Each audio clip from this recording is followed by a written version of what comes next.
Alright, so you want to learn how to swing a golf club. Here's what you're going to need. You're going to need a club. Right here I have a driver, but any club will do. You need a golf ball and a tee.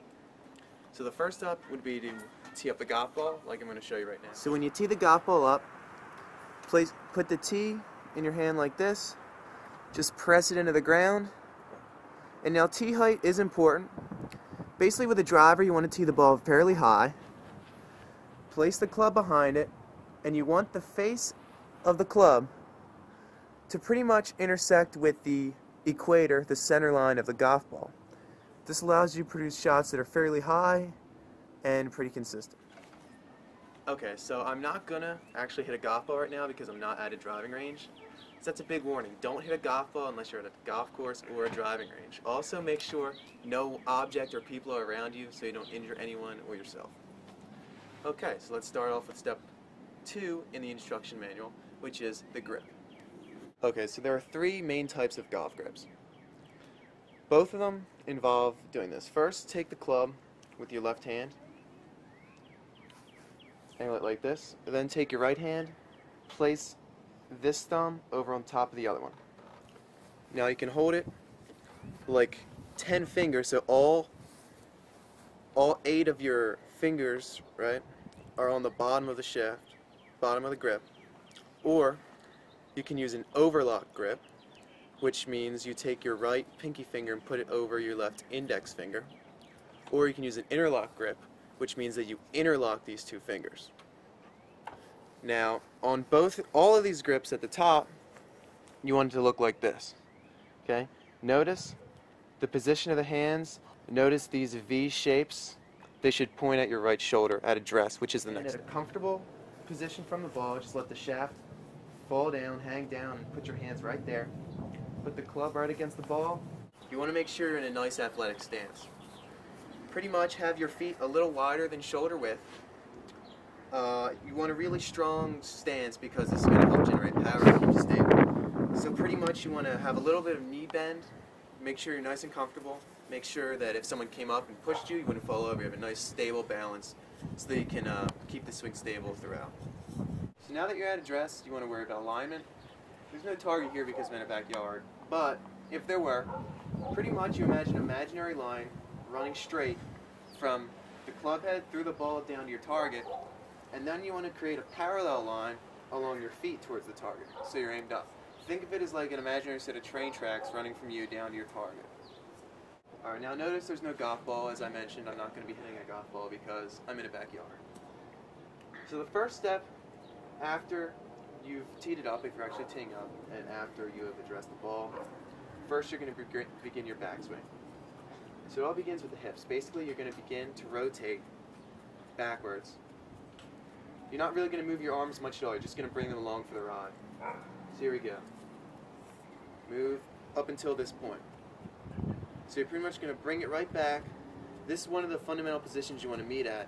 The top of the driver, the toe right here, should be pointing up. And this is one of the key positions you want to get to.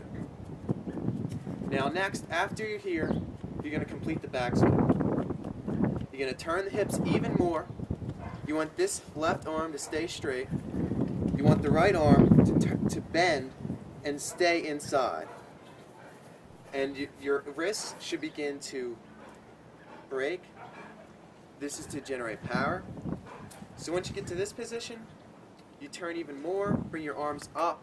You want to make it feel like your thumb, you want to make it feel like you're sticking it in your ear. Right here, right? And the shaft ideally should be pointed down the target line. Now that's the top of the swing. Now you want to begin the downswing. Just like with the backswing, this is going to begin with the hips. So you're pretty much going to begin your hip rotation like this, right? This swing is going to be a little quicker than the backswing. The backswing speed doesn't really matter, but here you want a little more. But don't go crazy because too much speed will result in inaccurate shots. So pretty much begin hip turn, alright? You want to use this foot as your power to push off. Also pretend that your hands are almost holding a rope. You're pulling down from the sky. You want to pull the end of the grip right down to the ball. This helps generate power too. So you're pretty much going to rotate and turn right down. Now you're at address. Right here, this foot should be pressed up because you're pushed for power.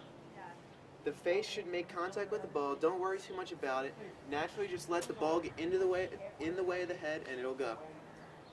When you come through, your hands will naturally begin to turn over. The toe of the driver will be facing up just as it was in the backswing. It's almost like a mirror image. So it'll come through, and then just allow your hands to wrap around your body. The shaft should ideally come around behind your neck, kind of almost point at the target. And here, you're in a nice, comfortable position to watch the ball fly down the fairway.